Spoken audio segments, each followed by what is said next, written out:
Bom, nós já vivemos um momento muito incrível aqui antes, e uma das coisas mais impressionantes que eu vejo da parte de Deus é o mover dele. Então significa o quê? Deus, ele é movimento, Deus, ele se move. Então Deus, ele fala com a gente, né? Deus, ele conduz, ele tem um propósito. Deus não te trouxe aqui para brincar com você, né? Deus, ele não gosta de perder tempo, mas Deus fez de tudo e te atraiu para você poder estar aqui. Quem que pela primeira vez, só uma pesquisa de campo, está fazendo algum retiro desse gênero, desse tipo aqui na igreja? Levanta a mão. Tem alguém que pela primeira vez está fazendo um retiro assim? Levanta bem alto. Isso, então vamos dar uma salva de palmas para essas pessoas que pela primeira vez estão vindo. Beleza. Alguém já veio? Agora quem já veio na conference dos outros anos aqui? Já veio? Levanta a mão.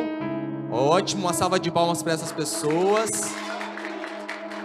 E quem pela primeira vez está vindo nesse evento, levanta a mão aqui agora. Várias pessoas, então agora os outros aplaudam essas pessoas.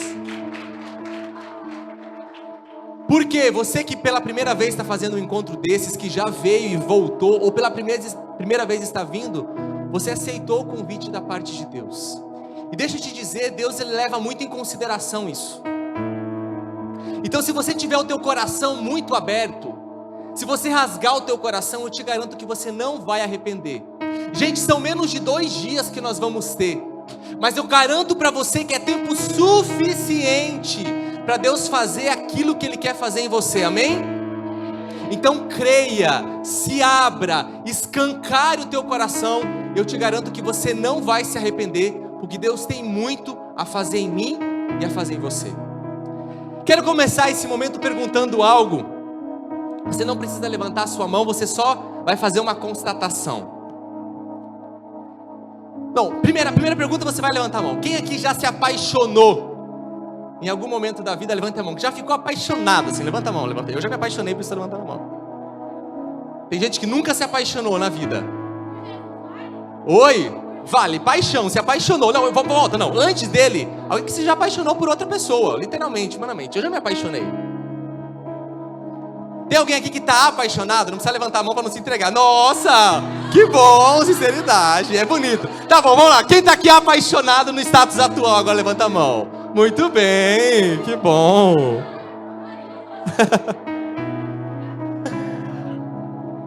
Eu quero falar primeiramente da paixão humana para você entender onde nós vamos chegar. A paixão, ele é um misto de sentimentos e reações químicas que acontecem dentro de nós, incrível. A paixão, de fato, ela leva a gente ao nível quase que pairando com a loucura. Por quê? Porque quando você se apaixona por alguém, a tua atenção se volta de uma maneira tão forte para aquela pessoa. Quem já se apaixonou vai entender o que eu estou dizendo. Parece que aquela pessoa, ela ocupa um lugar tão central na tua vida, então você pensa muito nela, então você quer estar com ela, então você busca ela porque você está apaixonado. E isso tem uma justificativa química, e eu vou explicar para você. Quimicamente, há uma descarga de substâncias no seu organismo para desencadear a paixão, e quando há esse descarregar de substâncias, existe uma área no nosso cérebro chamado córtex pré-frontal aqui nessa região frontal, que é um lugar onde você racionaliza, onde você analisa, para então você tomar algumas decisões. Só que quando você está apaixonado, há uma inibição dessa região, ela fica menos ativa. Então o que significa? Você raciocina menos, você pensa menos, e você acaba agindo por impulso muitas vezes. Aí você começa a entender um pouco por que as pessoas que estão apaixonadas fazem loucuras. Inclusive mandar um carro de som em público para dizer que ama aquela pessoa.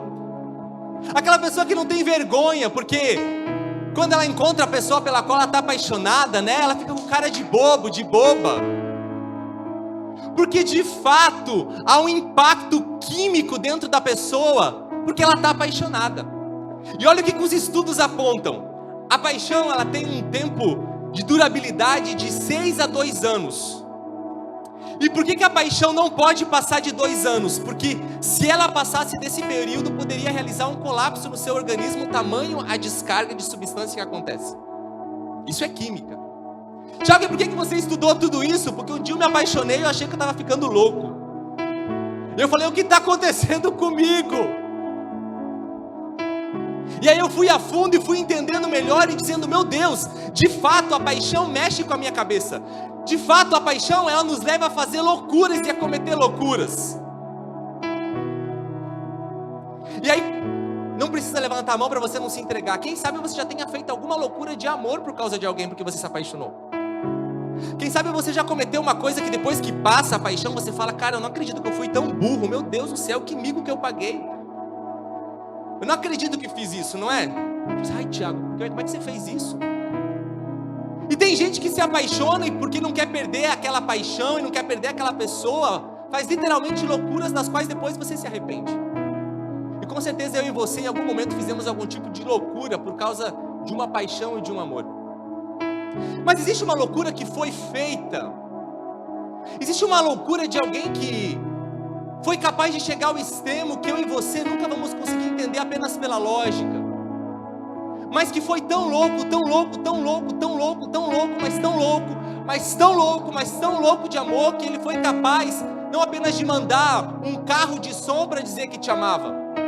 Ele foi tão louco, tão louco, tão louco que ele não te mandou apenas flores para você sentir o cheiro das flores e dizer, nossa, como eu sou alguém especial. Alguém tão louco, tão louco, tão louco que não apenas te mandou bilhetinhos dizendo que te amava. Alguém tão louco, tão louco, tão louco que apenas não te ligou e gastou horas e horas no telefone para estar ao seu lado. Mas alguém que foi e é tão louco, tão louco, tão louco que deu a vida por você porque ele não aceita ficar sem você.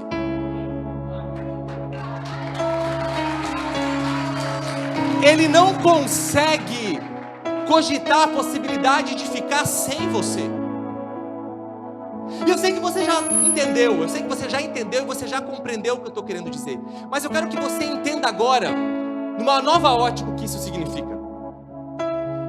Para que de uma vez por todas, em nome de Jesus, as suas carências não te façam mais você se rastejar mendigando amor para qualquer pessoa, entregando o seu corpo para qualquer um, porque simplesmente você quer afago, ser acolhida e quer que no pé do seu ouvido alguém diga que você é amada, querida ou bela ou bela. Você não precisa se submeter dessa forma, porque existe alguém que já fez a maior das loucuras por causa de você, e tudo isso porque ele não consegue cogitar a possibilidade de ficar sem você. Quando Deus pensou em você, quando Deus criou você, você é fruto de um transbordamento. O que isso significa, querido?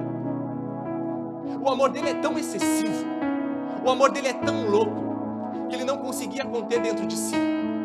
Então ele se encheu de tanto amor que ele se derramou e ele criou você.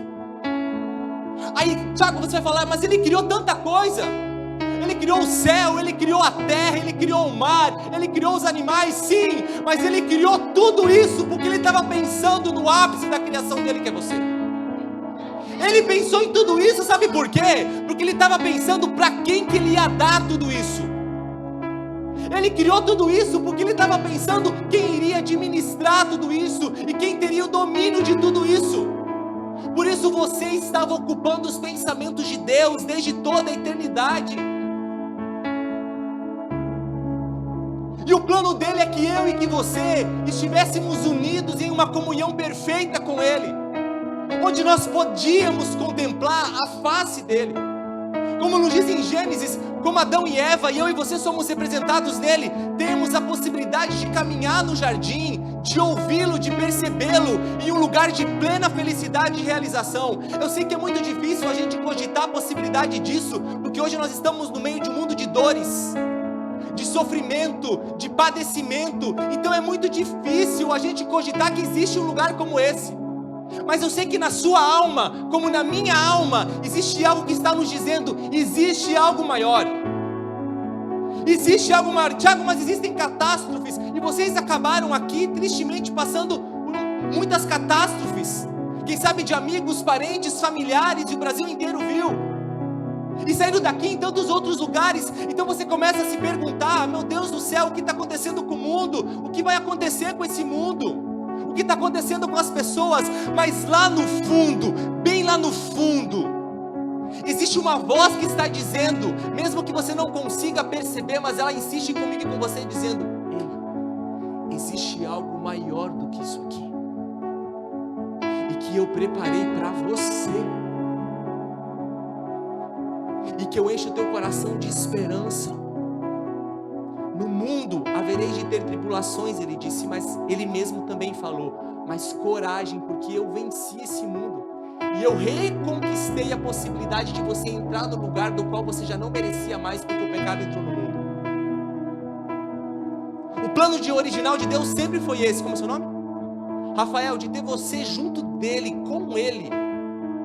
Quando o pecado entrou no mundo e trouxe toda essa bagunça e essa confusão, e deixa eu te dizer, a dor, o sofrimento, o padecimento, as catástrofes, as doenças, são consequências de, não estamos procurando os culpados por, mas eu te garanto, são consequências disso. Porque isso não estava no plano original de Deus, inclusive a morte não faz parte do plano original de Deus. Por que as pessoas morrem, Tiago? Isso não faz parte do plano de Deus. Mas as pessoas morrem porque o pecado entrou no mundo e ele gerou morte. E aí você me diz assim, mas como que a morte não é desejo de Deus e a morte continua acontecendo? Porque ele enviou o seu filho para vencer a morte, por isso ele ressuscitou no terceiro dia. Ele ressuscitou a morte para vencer a morte, para mostrar para mim e para você que a morte não se torna um ponto final, mas depois dela tem um novo parágrafo chamado eternidade, que é o lugar que ele tem reservado para mim e para você. Ele venceu a morte. É por isso que você não se conforma. Quem já perdeu algum ente querido, um amigo, um familiar, levanta a mão bem alto. Levanta alto, porque eu também perdi, estou levantando a mão. Segura a mão, segura a mão. Dói ou não dói? A dor da distância, de você não mais ver aquela pessoa, é doloroso. Baixa a mão.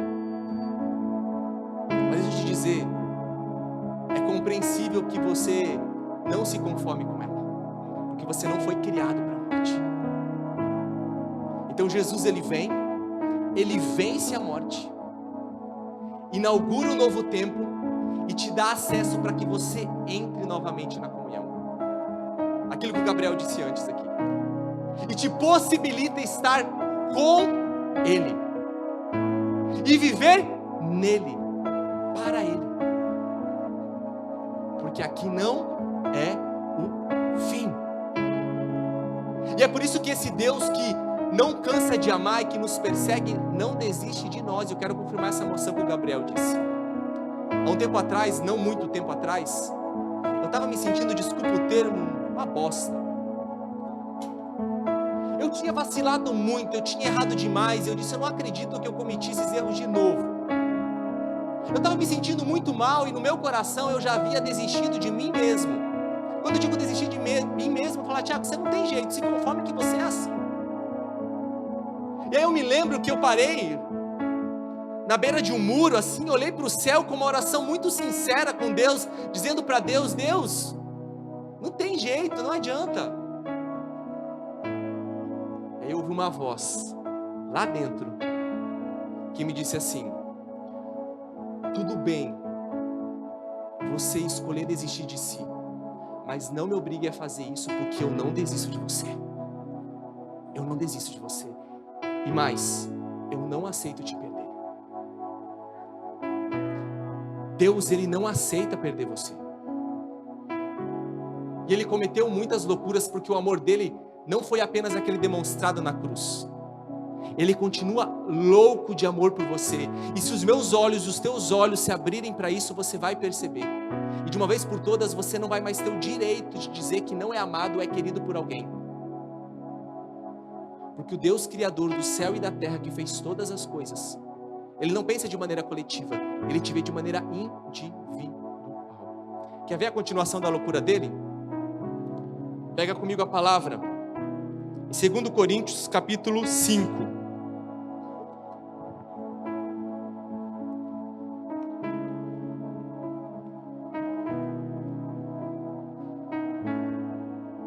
Segundo Coríntios 5, versículo 18.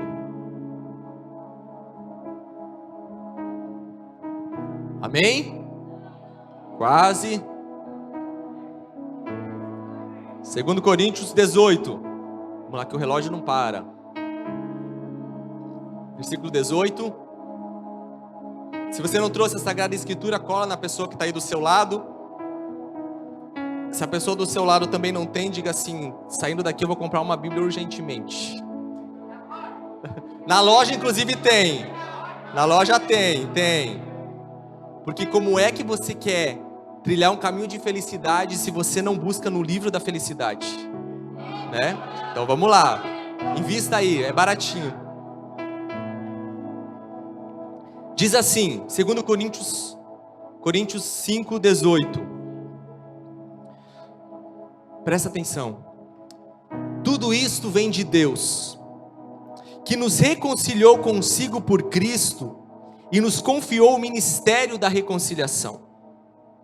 Pois era Deus quem em Cristo reconciliava o mundo consigo, não imputando aos homens suas faltas e pondo em nós a palavra da reconciliação. Sendo assim, em nome de Cristo, exercemos a função de embaixadores e por nosso intermédio é Deus mesmo que vos exorta. Em nome de Cristo suplicamo-vos, reconciliai-vos com Deus. Aquele que não conhecer o pecado, Deus o fez pecado por causa de nós, a fim de que por ele nos tornemos justiça de Deus. Palavra do Senhor, graças a Deus. Você já discutiu, brigou com alguém? Com um amigo, por exemplo? Quando você discute, briga com alguém, não sei você, mas o teu coração na hora, você até diz assim, não quero nem saber. Mas depois que você vira as costas, começa a ver um mal-estar dentro de você, porque afinal de contas aquela pessoa é um amigo seu. Aí passa os dias, ou quem sabe nem tantos dias, algumas horas, e aí alguém dá o braço a torcer, vocês conversam, se reconciliam, porque o laço de amizade é mais forte do que a ofensa que aconteceu. Existem ofensas de traição, de palavras ditas que te ofenderam, é ou não é verdade? Só que quando tem um laço de amizade, ele prevalece, mano. Ele prevalece. E aí uma hora ou outra alguém dá o braço a torcer, porque aquela pessoa ela tem uma importância na tua vida. E não sei você, quando eu me reconciliei com alguém, fui pedir perdão, ou recebi perdão, te traz uma paz, e aí parece que a relação se fortalece ainda mais. E deixa eu te dizer, nas amizades verdadeiras, inclusive, precisam haver momentos assim, de atrito, sabe? De umas discussões, porque a liberdade. Só que a amizade verdadeira faz com que você não pare nisso, mas que você supere. E até mesmo os momentos dolorosos e difíceis que você vive nas suas amizades, eles são fortalecidos depois que você os supera, como por exemplo, dar o perdão para aquela pessoa que te ofendeu. E aí a liberdade cresce ainda mais, porque o amigo tem coragem de dizer aquilo que muita gente não tem coragem de dizer. O amigo faz com que você veja coisas que as outras pessoas não vão ter liberdade de dizer. A amizade, ela é diferente, por isso que a palavra de Deus vai dizer que é como um tesouro. Então quando você encontrar um amigo, guarde, você pode contar na palma da mão. São poucos, não são tantos. Nós temos muitos colegas, mas amigos poucos. Mas quando você se reconcilia com alguém que tem afeto por você, ou até mesmo em casa, quando você discutiu com seu pai, com a sua mãe, cria aquele mal-estar. Gente, nós não fomos feitos para isso, para ficar com o rancor, com o ódio, com a raiva, com o ressentimento. Isso é como um ácido corrosivo que vai te corroendo e vai te matando aos poucos. Então se você veio para cá com essas pendências, em nome de Jesus você vai liberar perdão, para você ser livre disso e experimentar essa paz. Essa paz que é consequência daquele que se reconcilia. Então a reconciliação ela traz um efeito de paz. Mas você há de concordar comigo que a reconciliação só é possível porque antes houve algum tipo de confronto, algum mal entendido, ou algum rompimento, algum distanciamento. Mais uma vez eu pego o exemplo humano para nós entendermos a realidade divina. Por que a palavra de Deus vai nos dizer que nós precisamos nos reconciliar com Deus? Porque de fato o pecado gerou uma ofensa e um distanciamento entre nós e Ele. Gerou uma inimizade. O Deus que te criou para viver junto com você, do qual eu e você no jardim poderíamos contemplá-lo face a face e termos uma comunhão eterna. Quando o pecado entrou no mundo, a humanidade criou inimizade com Deus. Isso é, um distanciamento com Deus. Então precisava haver o quê? Uma reconciliação, uma reaproximação. É por isso que quando eu peco mortalmente, eu me distancio de Deus. Eu roubo o meu vínculo de amor com Deus, porque eu escolhi errar o alvo, a direção. E é por isso que quando eu me confesso, eu reato a minha relação com Deus. Quando eu peço perdão e recebo o perdão de Deus, eu me reconcilio com Deus. Então era preciso haver uma reconciliação, isto é, o perdão precisava ser dado pelo pecado cometido que nós carregávamos como herança por sermos seres humanos. E Jesus foi a via de reconciliação, porque Ele veio para nos perdoar os pecados e nos salvar das garras do mal, porque eu e você estávamos decretados ao inferno, porque um abismo foi criado entre nós e Ele. Só que Jesus se tornou o ponte, do qual eu e você podemos ter acesso novamente a Deus. Por isso nós fomos reconciliados, e é por isso que nós podemos novamente ter comunhão com Deus. Por isso que eu e você podemos fechar os nossos olhos e acessar Deus. Por isso que eu e você podemos ser tocados por Deus, porque nós temos acesso, o acesso que Jesus conquistou para mim e para você, o acesso devido e consequência da loucura de amor que Ele teve por mim e por você, e que Ele fez por causa de nós. Vá começando a perceber a grandeza do plano do qual você está inserido. Mas as loucuras dele não acabam por aí. Isso, quem sabe, é o óbvio que você já ouviu tantas vezes. Mas esse Deus que não consegue concordar com a hipótese de nós vivermos longe dele e de não termos comunhão com ele, continua com a sua loucura de amor. Pega comigo a palavra em 1 João 14, 23. Desculpa, é 1 João não, Evangelho de João. Evangelho de João, não tem 14 em 1 João, né? Só para ver se estavam espertos aí na catequese. João 14, 23.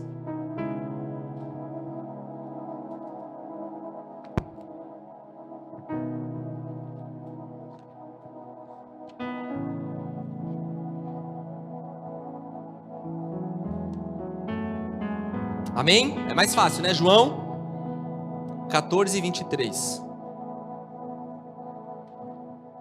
Eu vou pegar só esse trecho por causa do tempo. Respondeu-lhe Jesus: se alguém me ama, guardará a minha palavra, e meu Pai o amará, e a ele viremos, e nele estabeleceremos morada. Repito, só o versículo 23. Respondeu-lhe Jesus: se alguém me ama, guardará a minha palavra, e meu Pai o amará, e a ele viremos, e nele estabeleceremos morada. Palavra da salvação, glória a vós, Senhor. Vamos ver as entrelinhas dessa passagem. Lembra do Deus que te criou para você viver com Ele eternamente, numa relação de amor intensa e eterna, que não se conforma em viver sem você. E como Ele viu que o pecado entrou no mundo e quis acabar com o plano dele, Ele enviou Jesus para reconciliar-nos com Ele, e nós termos novamente acesso a Deus e a possibilidade de ocuparmos o nosso lugar na eternidade, amém? Esse é o caminho. Só que isso não foi suficiente, porque ainda, apesar de Jesus ter se encarnado e assumido a nossa condição, ter pagado o preço que precisava ser pago até a última gota de sangue, para nos salvar e nos resgatar, Ele quis continuar presente, e Ele continua presente. Então, a teologia vai nos ensinar brevemente, não vou dar uma aula aqui, não é esse o intuito, que existem várias formas de presença de Deus.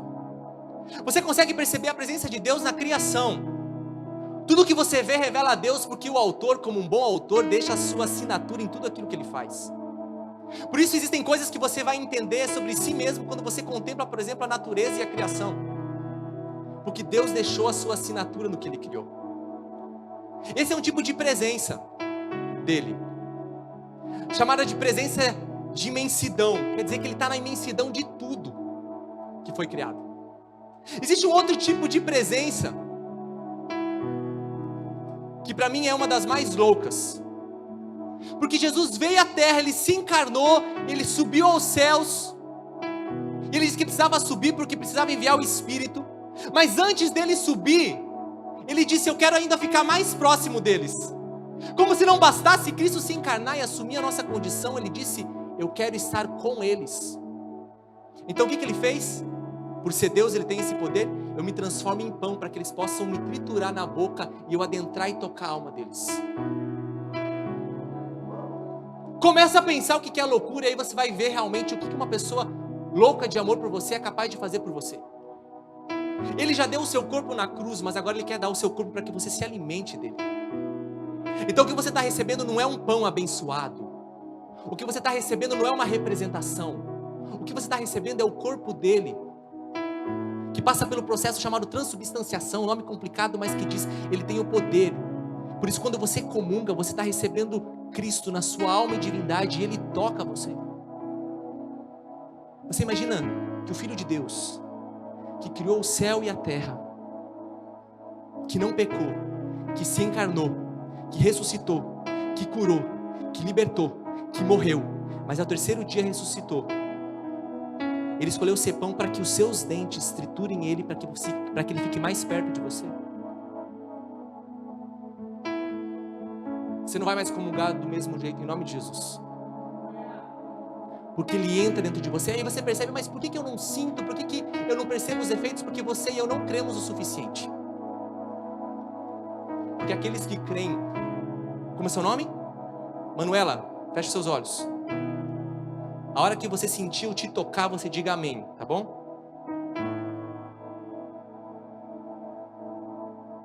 Amém. Feche de novo. Amém.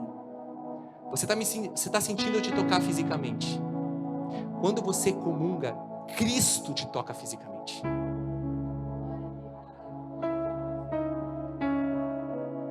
O louco de amor escolheu ser triturado pelos seus dentes só porque ele não aceita ficar sem você.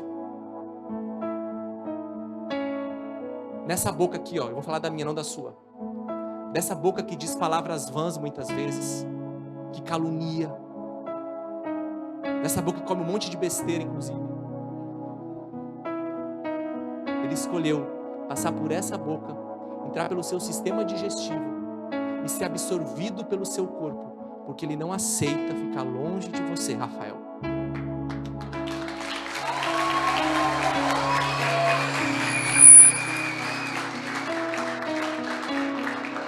Essa é uma outra forma de presença dele. Mas tem mais. Você recebe Jesus no seu corpo que você comunga. No corpo dele que você comunga, melhor dizendo. Mas quando você é batizado, está em estado de graça, acontece o que essa palavra aqui diz, presta atenção. Se alguém me ama, guardará a minha palavra, e meu Pai o amará, e a ele viremos e estabeleceremos nele morada. Isso é ensinamento da igreja, tá? Baseado na palavra e na doutrina. Existe uma forma de habitação de Deus em nós, da Trindade em nós, chamada de inabitação trinitária. Que nome difícil e complicado para dizer o quê? O Pai, o Filho e o Espírito Santo decidiram morar na sua alma. Eles moram dentro de você na alma do batizado, justificado pela graça. Quer dizer o quê? Ele habita na tua alma. Tiago, mas por que eu não percebo? Porque quem sabe eles estão, desculpa o termo, eu vou usar aqui, você vai entender, embaixo de um monte de entulho, onde você não dá espaço para perceber dentro de você. Só que na medida que você começar a se voltar para o seu interior, na medida que você estabelecer comunhão com Ele, na medida que você percebê-lo, você vai começar a notar que Ele se move dentro de você, por isso que Ele fala com você. Por isso que Ele fala na sua consciência. Por isso que Deus, Ele se expressa para você. Porque Ele habita na sua alma. No fundo, lá na profundeza, no mais íntimo do seu ser, Deus habita, a Trindade habita. Isso é inabitação, quer dizer, Ele escolheu fazer morada dentro de você. Desculpa, o rei que tem palácio, escolheu morar num casebre que somos eu e você. O rei que está no seu reinado escolheu fazer habitação, desculpa, com todo respeito, no barraquinho que a gente tem aqui dentro, porque Ele não aceita viver longe de você. É por isso que Ele te persegue, é por isso que Deus, Ele não desiste, é por isso que Deus corre atrás de você, por isso que Deus não se conforma a viver sem você. Esse Deus louco de amor. Tá bom, Tiago, mas tá bom essa loucura. não tá bom ainda porque tem uma coisa a mais. Quem sabe você nunca ouviu isso, mas eu vou te trazer um ensinamento que marcou tanto a minha vida, que mudou totalmente a concepção e a minha forma de ver Deus.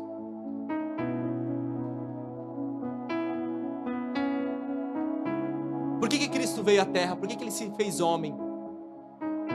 Para nos salvar. Salvar do quê?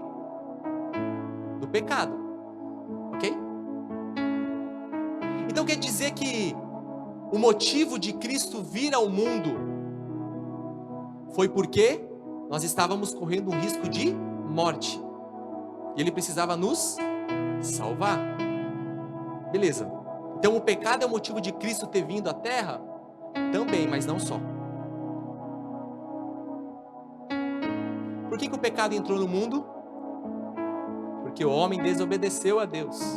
Aí lembra da história lá no Gênesis? A serpente rastejou, entrou, enganou, e o homem caiu no pecado. Mas por que a serpente fez isso, na verdade? Por que o mal fez isso se no paraíso ainda não existia pecado? Por que é que mais? Qual foi o motivo da rebelião do demônio contra Deus? Foi porque ele não aceitava que Cristo se encarnasse e se fizesse homem. Esse foi o grande motivo da revolta do demônio contra Deus, e fez com que o demônio se apartasse de Deus, porque ele não aceitava. Mas espera aí, agora começou a dar um bug aqui na minha cabeça. Como pode? Se o motivo da revolta do diabo foi que ele não aceitava que o Filho de Deus se encarnasse, então quer dizer que antes do pecado existir, já era projeto de Deus que Jesus se encarnasse. Mas Ele não veio para nos salvar dos pecados? Esse não foi o primeiro objetivo. Jesus se encarnaria de qualquer jeito, porque estava dentro do projeto dele, elevar a nossa condição para que nós conseguíssemos ter comunhão com a divindade dele. Vamos entender, não perca o raciocínio. Com todo respeito, quem tem cachorrinho aqui, gato, periquita, cria rã, sapo, porco da Índia, que bom, você tem um afeto por ele. Eu também tive vários cachorros, eu tive a pitula, o pitucho, e todas essas cadeladas aí. E é muito legal ter um cachorro e você ter um afeto, até você ter um carinho pelo cachorro, né? Mas deixa eu te dizer, sem ofensa a ninguém aqui, isso é só por uma lógica. O termo mãe de pet, pai de pet, ele é mentiroso, porque você nunca consegue ser pai ou mãe de alguém que você não seja capaz de gerar vida na mesma natureza. Você não consegue ser mãe e pai de uma pedra. Você consegue ser mãe ou pai de outro ser humano. Nós estamos falando de espécie. Você tem afeto, você tem carinho e você tem cuidado, mas são naturezas diferentes. As naturezas são distintas. Então você pode cuidar, você pode zelar, tudo, mas a natureza é diferente. Existem semelhanças? Existem, mas existem muitas diferenças. A natureza das espécies são diferentes. Beleza, uma pessoa é adotada. Sim, ela foi adotada por alguém que não gerou biologicamente, mas que gerou afetivamente, gerou no amor e tem condições de cuidar. Coloca uma criança, desculpa o termo, tá, gente? Coloca uma criança, um bebê para uma cadela cuidar. Vai dar certo? Não tem como. Agora nós, porque somos seres racionais, conseguimos cuidar de outras criaturas. Sabe por que nós conseguimos cuidar de outras criaturas? Porque nós somos a supremacia da criação de Deus. Significa, Deus nos deu a graça, a inteligência, a sabedoria do domínio das espécies. Por isso que nós nunca vamos ser iguais a animais, e animais nunca serão igual a nós, porque a nossa dignidade está acima de tudo. Aí nós corremos um grande risco das pessoas quererem igualar os animais. A dignidade de um ser humano nunca será. Respeito, sim. Cuidado, sim. Zelo, sim. Maus tratos, não. Mas nunca vai ser uma pessoa. Por que Tiago está trazendo esse exemplo louco? Para que você entenda o que está acontecendo. Eu e você, como seres humanos, não temos compatibilidade com a natureza de Deus, que é espírito. Gente, é alimento sólido, tá? Mastiga comigo assim, ó. Vai, mastiga. Isso. Não é só leitinho que você toma. Mastiga porque Deus quer nos dar sustância, como diz a minha mãe. Sustância. A incompatibilidade de natureza, o que isso significa? Não haveria como eu e você sermos mais do que criaturas diante de Deus, porque nós somos seres humanos e Deus é um ser divino. Então não há compatibilidade. Não teria como eu e você sermos chamados de filhos de Deus, porque Deus é Espírito, Deus é Deus e nós somos criaturas. Então o que Deus precisou fazer na loucura do seu amor? Para nos elevar em dignidade, Ele assumiu a nossa natureza para se fazer igual a nós, para que Jesus encarnado, Cristo eterno, o Filho de Deus vivo, descesse a nossa condição para que Ele nos elevasse à condição de filhos de Deus. Por isso Ele viveu tudo que nós vivemos nessa terra, porque Ele precisava nos adotar como filhos. Então Ele, olha só, Ele assumiu a nossa natureza para que houvesse a compatibilidade de natureza, para que eu e você tivéssemos a condição de experimentar o que é a vida divina. Você não é só uma criatura, você não é uma coisa. Você é chamado a ser filho de Deus por adoção, graças à encarnação do Verbo que te elevou em dignidade. É por isso que eu e você... pode aplaudir a Jesus, isso mesmo.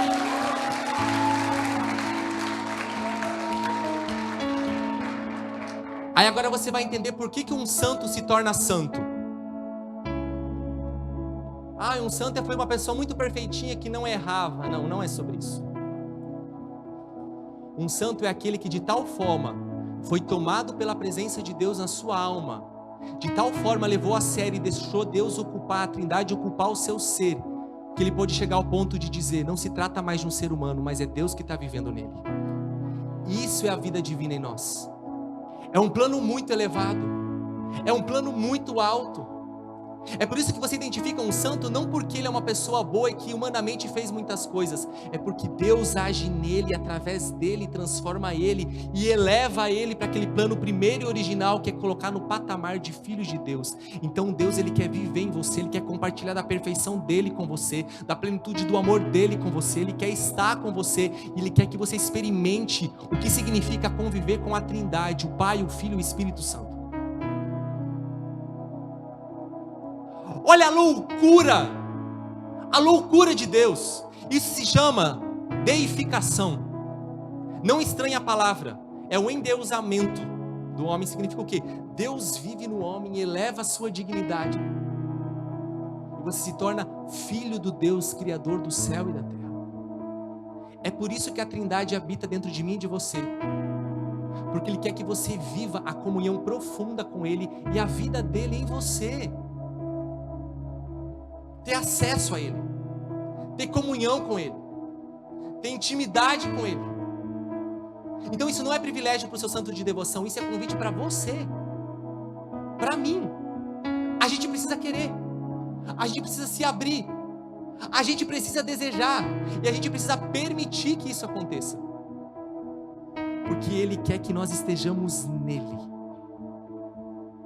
E aí um dia, Ele vai crescer tanto em você, Ele vai crescer tanto em você, e Ele vai crescer tanto em você, que essa terra vai ser muito pequena para você ficar, e Ele vai te chamar para ir no céu, para ocupar o teu lugar que Ele preparou para você. É por isso que você vai até Ele, porque não tem mais espaço nessa terra. Então Ele te recolhe e diz, agora vem me contemplar face a face, o que eu estou vivendo em você, e você está em mim. Gente, é pouco tempo, eu tentei resumir aqui. Se alguém ficou com alguma dúvida, depois a gente conversa. Mas eu só quis passar por esse histórico todo para te mostrar a grandeza do plano de Deus em relação a você. Por isso que é alimento sólido. E aí eu e você podemos olhar para a nossa vida e nos perguntar onde é que nós estamos. Em que direção nós estamos conduzindo a nossa vida. Meu Deus, quanto tempo eu e você estamos perdendo com seduções mesquinhas, medíocres do mal, caindo em algumas tentações e trocando a possibilidade de viver a vida divina e a realidade eterna por misérias. Como eu e você que temos direito a sentar na mesa, estamos escolhendo ficar com as migalhas do chão. Como eu e você que fomos chamados a alçar um alto voo como águia, nós escolhemos rastejar como serpentes. Porque o demônio, ele vai fazer isso, ele vai tentar o tempo inteiro te escravizar, ele vai o tempo inteiro te enganar, porque ele é o pai da mentira e ele faz jus ao seu nome, ele é mentiroso, ele é enganador. Então ele não quer que eu e você assumamos esse plano de amor, ele não aceita, e ele quer nos enganar. Mas deixa eu te dizer, o diabo acredita mais no plano de Deus do que eu e você, senão ele não estaria tão, desculpa a palavra, ele não estaria tão preocupado, vou usar outra palavra mais fina, em acabar comigo, com você. Por que você acha que o demônio está investindo contra a tua vida? Por que o demônio quer usar das suas feridas para fazer você escravo? Por que ele sugere que você tire a sua vida? Por que ele faz questão de mostrar que a sua vida não tem cor nem sabor? Por que ele faz questão de fazer com que os seus olhos estejam abaixados, a sua cabeça esteja inclinada e você só olhe para a terra e não para o eterno? Porque ele quer que você vá para lá para baixo. Porque ele não quer que você ocupe o teu lugar, porque ele sabe mais do que eu e você e acredita muitas vezes mais do que eu e você no lugar que tem preparado, senão ele não estava preocupado em nos levar à perdição. Mas ele sabe o que te aguarda. Ele sabe do lugar reservado para você. Inclusive ele deve ter visto o lugar. E é por isso que lá no inferno ele também preparou um lugar, porque o demônio não cria nada, ele só distorce o criado. Então se ele sabe que o plano de Deus é que Cristo viva em nós, ele vai fazer de tudo para que o pecado te escravize e acabe com a tua alma, com a minha alma. É por isso que ele se rebelou, porque ele não concordou com a possibilidade de meras criaturas se tornarem filhos de Deus. E é por isso que ele investe tanto contra mim e contra você. E ele não quer que eu e que você percebamos isso para que a gente seja a isca fácil. Mas ele continua te perseguindo. Ele continua insistindo. Acha aí onde está o teu coração batendo, por favor. Localiza mesmo, você tem que sentir o coração bater. Tá sentindo bater? Tá sentindo bater? Opa, tá ou não? Pois é, se ele está batendo, significa que ainda há tempo para você escolher por ele. Põe aí a mão.